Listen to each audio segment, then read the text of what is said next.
Gulf നേതാക്കളുടെ അഭ്യർത്ഥന മാനിച്ച് ഇന്ന് നടത്താനിരുന്ന ഇറാൻ അറ്റാക്ക് മാറ്റിവെച്ചിരിക്കുന്നു. ഇത് മറ്റേ ഇതില്ലേ എന്താണ്, മഴ കാരണം മത്സര പരീക്ഷകൾ മാറ്റിവെച്ചിരിക്കുന്നു എന്നൊക്കെ പറയണ പോലെ ഉണ്ട് ട്രംപിന്റെ ഈ ഒരു പ്രഖ്യാപനം എന്നുള്ളതാണ്.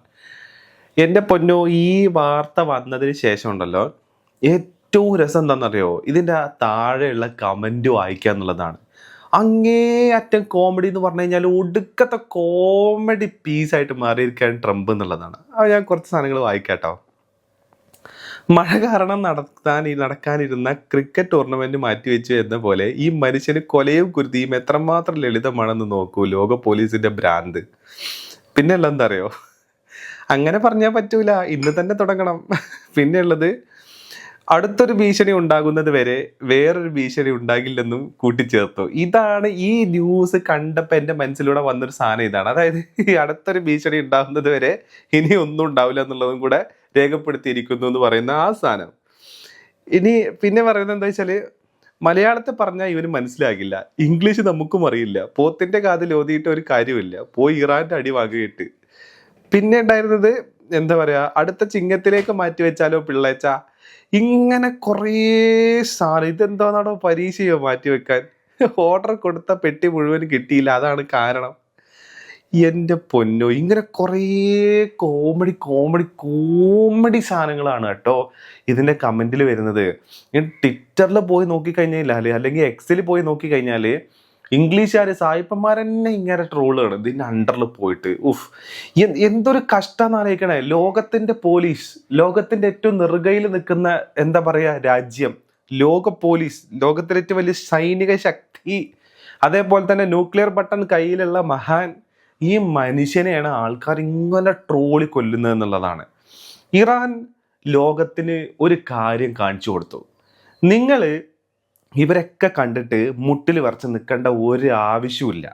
നിങ്ങൾ നെഞ്ചും വിരിച്ച് നിന്ന് കഴിഞ്ഞാൽ നിങ്ങളുടെ നേരെ ഇവർ വരത്തില്ല, ഇവർക്ക് വരാൻ പറ്റൂല. ഇവരുടെ ആയുധങ്ങൾ എന്ന് പറയുന്നത് highly sophisticated precision attack, bunker buster, phosphorus, ഇങ്ങനെയൊക്കെയുള്ള ഭയങ്കര പേരുകളൊക്കെ നിങ്ങൾ കേൾക്കും.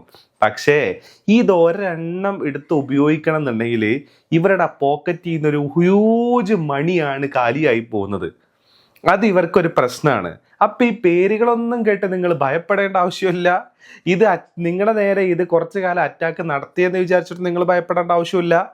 ഇത് അൾട്ടിമേറ്റ്ലി പ്രശ്നമാവുന്നത് ഇവർക്ക് തന്നെയാണെന്നുള്ളതാണ്. ഇതാണ് ഇറാൻ കാണിച്ചു കൊടുത്തത് അസിമെട്രിക് വാർഫെയർ. അതായത് അസിമെട്രിക് വാർഫെയർ എന്ന് പറഞ്ഞാൽ സന്തുലിതമല്ലാത്ത, തുല്യമല്ലാത്ത വാർഫെയറിലൂടെയാണ് ഇറാൻ ഇത് നേടിയെടുത്തതെന്നുള്ളതാണ്. വലിയ stealth കപ്പാസിറ്റി ഉള്ള ഫൈറ്റർ ജെറ്റുകൾ ഉണ്ടോ? ഇല്ല. ന്യൂക്ലിയർ വെപ്പൺ ഉണ്ടോ? ഇല്ല.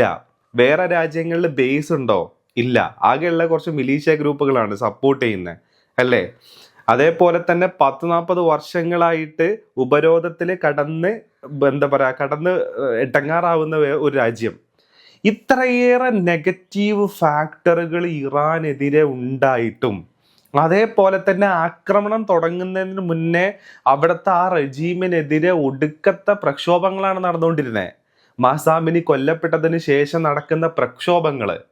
അപ്പൊ ഇങ്ങനെ ഇത്ര അധികം അനുകൂല സാഹചര്യങ്ങൾ അമേരിക്കക്ക് ഉണ്ടായിട്ട് പോലും ഡിറ്റർമിനേഷൻ എന്ന് പറയുന്ന ഒരു സാധനത്തിന്റെ മുന്നിൽ അമേരിക്ക തോറ്റുപോയി എന്നുള്ളതാണ്.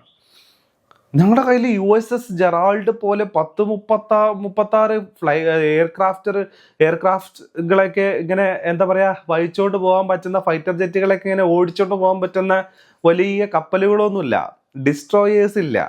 അതേപോലെ തന്നെ ഒഹായോ പോലെയുള്ള വലിയ സബ്മറൈൻസ് ഒന്നുമില്ല. ഉള്ളത് എന്താ, കുറച്ച് കുഞ്ഞു ബോട്ടുകൾ. ആ ബോട്ടുകൾ മതി.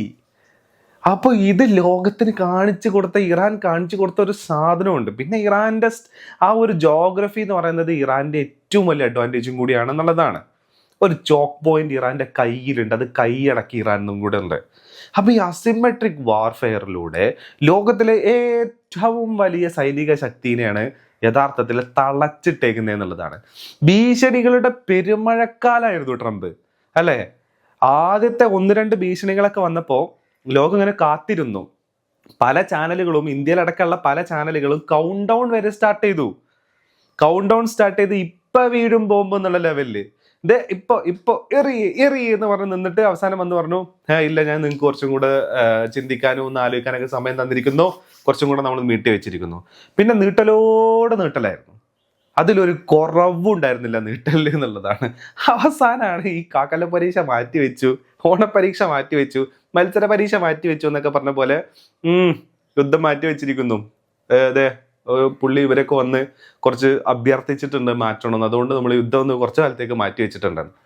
ആ അഭ്യർത്ഥന സ്ട്രോങ് ആണ് കേട്ടോ. എന്താണെന്നറിയോ, ഒരു ബോംബ് ഇനി UAE മേലെയോ ഖത്തറിന്റെ മേലെയോ കുവൈത്തിന്റെ മേലെയൊക്കെ വന്നു കഴിഞ്ഞാലേ ആ രാജ്യങ്ങൾ സാമ്പത്തികമായിട്ട് തളർന്നു പോകും. അതായത് ലോകത്തിലെ വലിയ ടൂറിസം ഹബ്ബ്, ലോകത്തിലെ വലിയ ട്രാൻസിറ്റ് ഹബ്ബ്, ലോകത്തിലെ വലിയ ഇൻവെസ്റ്റ്മെന്റ് ഹബ്ബ്, അതായത് ആൾട്ടർനേറ്റീവ് എനർജി സോഴ്സിലേക്ക് ലോകരാജ്യങ്ങൾ മാറുമ്പോൾ മാക്സിമം ഓയിലിനെ വിറ്റഴിച്ച് കാശുണ്ടാക്കി പുതിയൊരു സമ്പദ് വ്യവസ്ഥ കെട്ടിപ്പടുക്കാനുള്ള UAE സ്വപ്നങ്ങൾക്ക് മേലെയാണ് ഇറാൻ വന്ന് ഡ്രോണുകൾ അയച്ചത് എന്നുള്ളതാണ്. ആരാ കാരണം? ഏറ്റവും വലിയ സ്ട്രാറ്റജിക് അലൈ ആര്? ഇസ്രായേലും അമേരിക്കയും. അപ്പൊ ഇനിയും വന്ന് വീണ് കഴിഞ്ഞാൽ മൊത്തത്തിൽ അട്ടപ്പട്ടലം പൊളിഞ്ഞ് ചാടും എന്നുള്ളതാണ് പ്രശ്നം. അപ്പോൾ ഇതൊരു കോമിക് സാധനമായിട്ട് മാറി എന്നുള്ളതാണ്. അതായത് നമുക്ക് നിശ്ചയദാർഢ്യമുണ്ട് എങ്കിൽ എത്ര വലിയ കൊമ്പനാണെന്നുണ്ടെങ്കിലും അവനെ മുട്ടുകുത്തിക്കാം, അറ്റ്ലീസ്റ്റ് അവനെ ഒന്ന് ചിന്തിപ്പിക്കുന്ന രീതിയിലേക്കെങ്കിലും മാറ്റാം എന്നുള്ളതാണ് ഈ ഡെവലപ്മെന്റ്സ് എല്ലാം നമ്മളെ കാണിച്ചു തരുന്നത് എന്നുള്ളതാണ്.